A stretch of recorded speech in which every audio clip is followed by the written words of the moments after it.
Kimetuathiri kimazoea. Tulizoea kuwa na Salum Mwalimu ambaye alikuwa naibu katibu mkuu wa Chadema Zanzibar. Tulizoea kuwa na Singo Kigaila, naibu katibu mkuu bara. Tulizoea kuwa na Mrema, alikuwa mkurugenzi wa mawasiliano. Sasa hatunao tena. Ni kama wewe ulikuwa na rafiki yako ameamua kuondoka au amekufa, utabakia mpweke kwa muda kidogo. Kwa hiyo ilituathiri kwamba tulikuwa nao wenzetu wameondoka. Lakini ilituathiri kisaikolojia kwamba hawa watu ambao ndio walikuwa pale makao makuu, tunatoka na msimamo huu madhubuti wa chama wa kutaka reforms, wao wanapingana nao, wanaamua kwenda kugombea. Hawa watu tulikuwa tunaishi na nyoka kwenye nyumba. Hiyo kitu ilitustajabisha, lakini yote ni heri kwa sababu wale hawakuwa wa kwanza kuondoka ndani ya Chadema. Waliondoka watu wengi mnawajua, akina Zito Kabwe, akina Walidi waliondoka, Dr. Slaa aliwahi kuondoka na wengine wengi.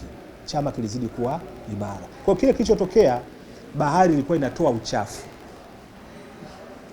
Bahari sasa imebakia safi, ipo salama, tunakwenda mbele. Na huu mwaka utakuwa mapambano.